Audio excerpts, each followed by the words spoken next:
The contents have it. Private notice question on the economic impacts of the delay to HS2. Baroness Taylor of Stevenage. There you go. See you later. Thank you.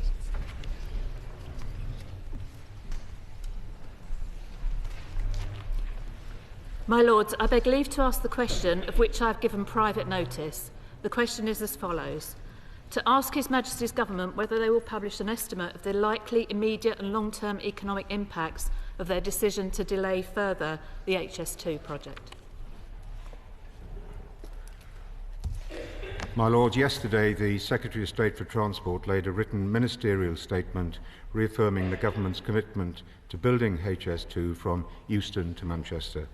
The Government will proceed with the opening stage of HS2 at pace. Due to inflationary pressures and supply chain challenges, the next 2 years will be used to rephase construction and a focus on delivering Phase 2A from Birmingham to Crewe in the most cost-effective way. A further update to Parliament will be made in May. My Lords, this chaos just won't do. Throughout the North and the Midlands, tens of thousands of jobs and billions in economic growth are dependent on HS2. But all of this is cast into doubt by a vague announcement slipped out last night in the hope that no one would notice. This chaos and chronic indecision is holding the country back and only adding to the bill for taxpayers in the long run.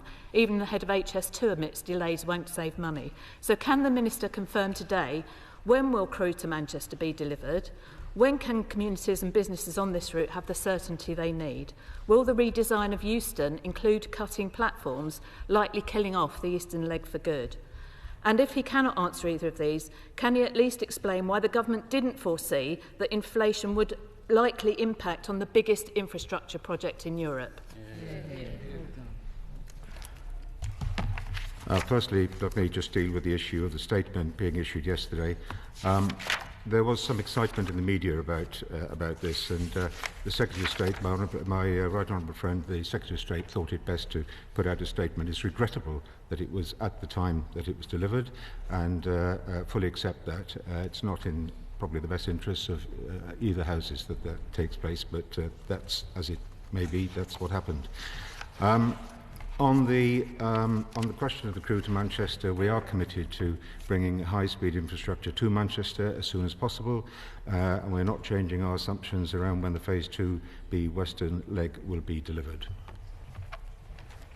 My Lords, isn't this statement yet another sign of the Government levelling down rather than levelling up?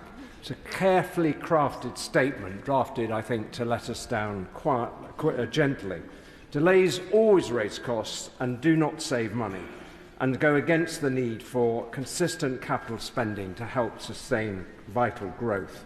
What is the consequence for the Barnett spending formula for Wales now that the benefits of HSE for Wales are being pushed further back and may now never happen?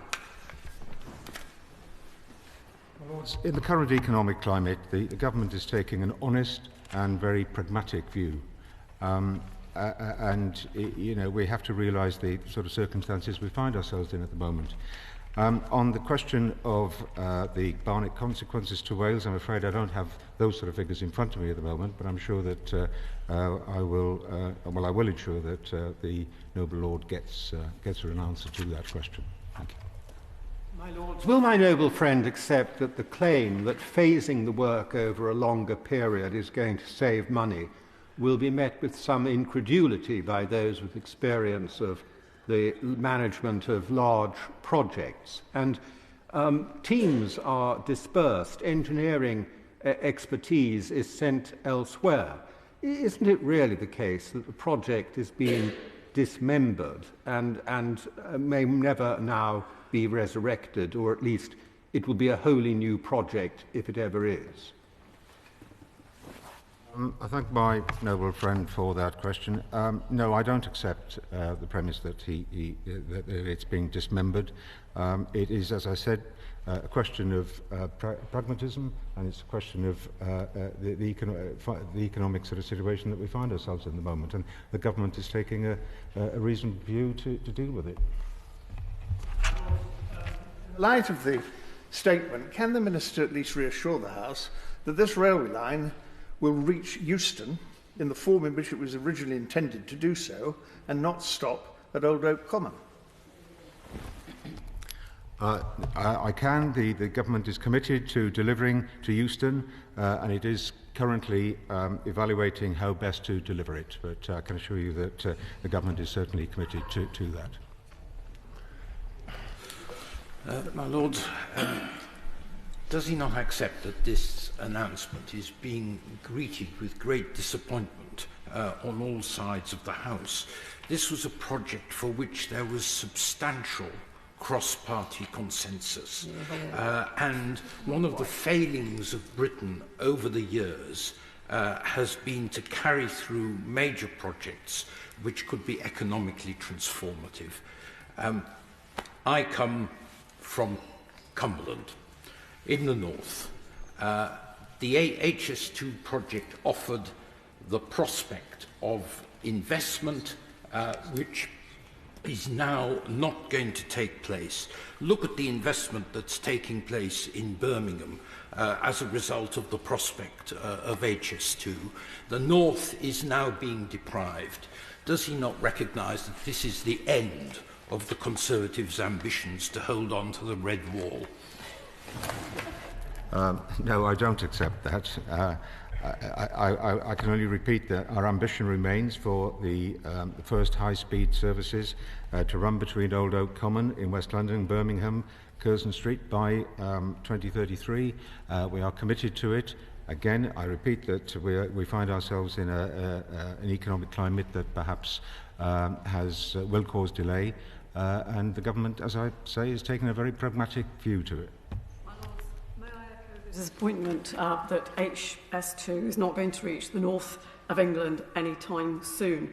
I understand that the government in this statement committed to a further £100 million in the remaining spending period. I don't know how long a period that covers, but what projects in the north will benefit from that £100 million? If he's not able to tell us today, could he possibly write to me? Yeah, I'm not in possession of that information. I will ensure that you do get an answer to your question. What I would say to the noble lady is that there will be an update in May, and it's quite possible that the answer will be contained in that. It's, my Lords, it's disappointing. Obviously, we haven't got the Minister here. I thank the Noble Lord for being here today. I do thank you very much for that. But that's partly because of, I'm sure, the way he was handled in the first place with the announcement last night, which is not, I think, as the Noble acknowledged, the best way to do things. Has the Noble Lord seen the comments of the National Infrastructure Commission, headed by Sir John Armitt, from John Smith for GB Rail Freight and Henry Murris from the Northern Powerhouse, who described the decision as half-baked, disappointing and a false economy? I wonder the Lord have a comment on those remarks. I haven't seen the comments, but I accept that it is disappointing. And the supply chain, we have had difficulties with the supply chain. There are difficulties now going forward for contractors. I fully accept that, but no, I haven't seen those comments, but I'm not surprised that they have been made. Perhaps catch a lift on this new government helicopter back to Yorkshire, because if Italy can do it, if France can do it, if Taiwan can do it, if most advanced countries can do advanced railway, why can't we have an advanced railway system to the whole of the north, and why is Yorkshire being excluded from it? I really don't know why Yorkshire's been excluded from it. I fully accept that it would be wonderful to have an advanced rail system throughout the country, and living as I do in the west of Wales, I would love to see it down there as well. So it's a matter of investment, it's a matter of money. I go back to the point that we are currently in a difficult situation in terms of the economy, and we will do the best we possibly can where we can. Sympathy with the noble baron for being lumbered with this job this morning. It really isn't fair, and it's a discourtesy to the House to send a whip, no matter how talented, to reply to a series of technical questions about a major construction project. And perhaps you could tell us why the Minister who serves this House from the Department of Transport is not present this evening. this afternoon. So far as the project itself is concerned, could he reply to his noble friend and tell us of any major construction project in the world that's benefited financially from a long-term delay in its completion? Will he accept that much of the tunnelling that is being done through the Chilterns was unnecessary and created entirely by the opposition of NIMBYism, who presumably didn't want the M40 motorway, which is much more does much more damage to the environment than a twin-track railway line, but didn't want that project, didn't insist on that project being in a tunnel. And finally, could I ask him, could he see any benefit, seriously, in someone taking a supposedly high-speed train from the centre of Birmingham to Old Oak Common, leaving the train, getting on either the Elizabeth line and the Underground to come into the centre of London? I mean, is he aware that this announcement this morning makes us the laughing stock of the railway world? Firstly, I'm sorry that he's disappointed that I'm at the dispatch box today, I'm not a tunnelling expert. I can't give you an answer to that. Your third point was... Has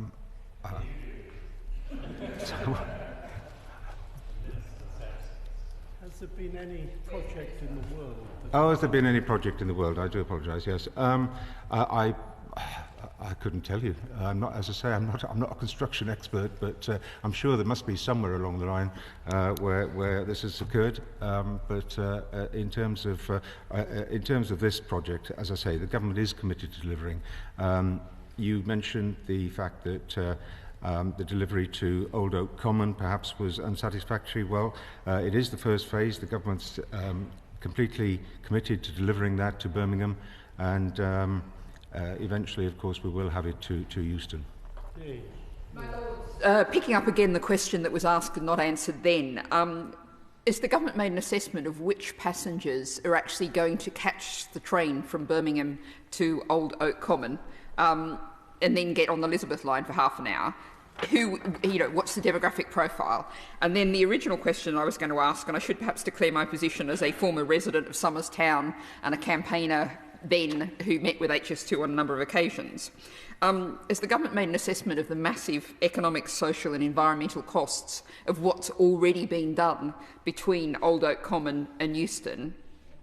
And if there is going to be a redesign, what's going to happen to presumably the excess land that's been felled down to ground level? Has the government thought about what will be done with that land? On the first part, on the demographic profile, I suspect that some work has been done in the department on that. I'm not in possession of that at the moment. On the issue of the redesign and the social environment, it's again, I would say that the government would probably have looked at this together with the contractors. I can't be more specific than that. But I would imagine that, that this is something which is quite a high priority, actually. My Lords, can I just say, obviously, thank the Noble Lord for being here today. We do appreciate him coming to the House very, very much. And we appreciate the position he's been put in today, but thank you very much. But could he arrange maybe that go back to one, and we have a proper statement, maybe of something brought to the House, and we maybe get Baroness Veer here to actually answer the members' questions. But again, I do thank him very much for being here himself today. Well, I'm very grateful to the Noble Lord for that, and I will take that back to the department, most certainly. Thank you.